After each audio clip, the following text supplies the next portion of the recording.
पीत बिंदु। यह दृष्टिपटल पर स्थित एक भाग है जो नेत्र लेंस के बिल्कुल सामने स्थित होता है। यहाँ पर संवेदी कोशिकाएं स्थित होती हैं। इन संवेदी कोशिकाओं में विशेष रूप से शंकुओं की संख्या अधिक होती है, जबकि शलाकाओं की संख्या कम होती है। इस कारण यहाँ पर वस्तु का प्रतिबिंब सबसे स्पष्ट दिखाई देता है। यह भाग पीले रंग का दिखाई देता है। इस कारण इस बिंदु को पीत बिंदु या मैकुला लूटिया भी कहते हैं। इसके बीच में एक मध्यवर्ती गर्त पाया जाता है। इस गर्त को फोबिया सेंट्रलिस कहा जाता है। इसमें केवल शंकु कोशिकाएं पाई जाती हैं। अतः नेत्र का यह सबसे संवेदी भाग का निर्माण करता है। अंध बिंदु।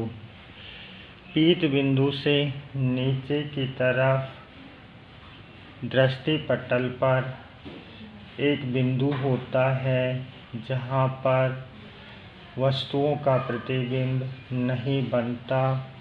इस बिंदु को अंध बिंदु कहते हैं। दृष्टिपटल में स्थित संवेदी कोशिकाओं के तंत्रिका तंतु इस स्थान से निकलते हैं, इसलिए इस स्थान पर दृष्टि शलाकाएं और शंकु अनुपस्थित होती हैं। इसलिए यहाँ पर वस्तु का प्रतिबिंब नहीं बनता।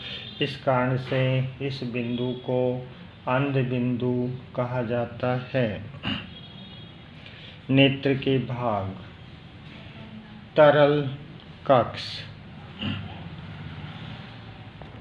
तरल कक्ष नेत्र के अंदर द्रव भरे हुए रहते हैं।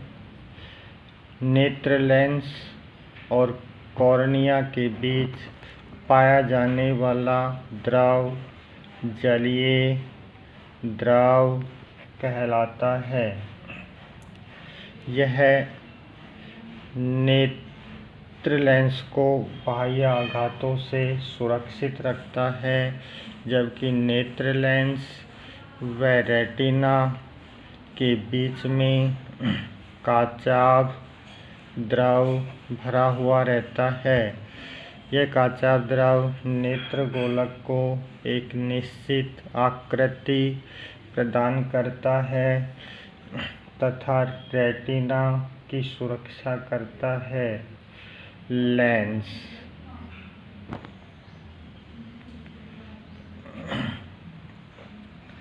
यह परितारिका अर्थात आइरिस से ठीक पीछे की तरफ स्थित होता है, जो संयोजी ऊतक से बना हुआ रहता है तथा सीलियरिकाय एवं स्नायु तंतुओं द्वारा नेत्र में लटका हुआ रहता है। स्नायु तंतुओं के सीलियरिकाय के संकुचन और प्रसरण से इस नेत्र लेंस की वक्रता त्रिज्या में परिवर्तन हो सकता है, जिससे पास और दूर की वस्तुओं को आसानी से देखा जा सकता है। परितारिका।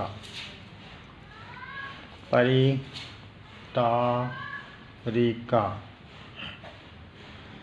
यह लेंस के सामने एक प्रकार का पर्दा होता है।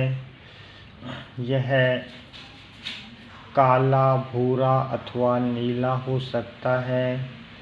नेत्र का रंग आइरिस के रंग के कारण ही पाया जाता है। इसमें दो प्रकार की पेशियाँ होती हैं। वर्तुल पेशी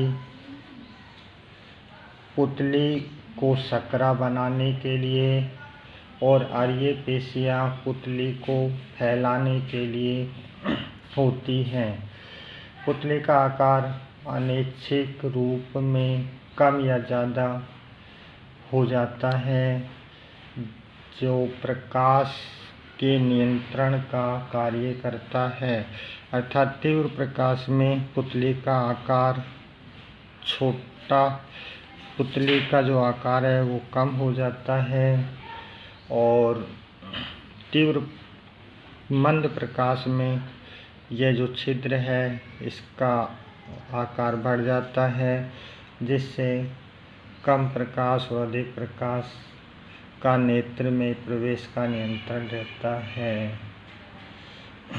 प्रत्येक नेत्र जो गोलक है उसको घुमाने के लिए पेशियाँ पाई जाती हैं। इनमें से 4 पेशियाँ तो ऋजु होती हैं और 2 तिरछी पेशियाँ पाई जाती हैं। ऋजु पेशियों में बाह्य ऋजु पेशियाँ, बाह्य ऋजु पेशियाँ, दूसरी अंतः ऋजु पेशियाँ, तीसरी उत्तर ऋजु पेशियाँ, चौथी अधो ऋजु पेशियाँ, पांचवी उत्तर तिरछी पेशियाँ और छठी अधो तिरछी पेशियाँ पाई जाती हैं। इन पेशियों की सहायता से आँख को दाएं बाएं व ऊपर नीचे घुमाया जा सकता है तथा आवश्यकता के अनुसार विभिन्न गतिविधियों को किया जा सकता है।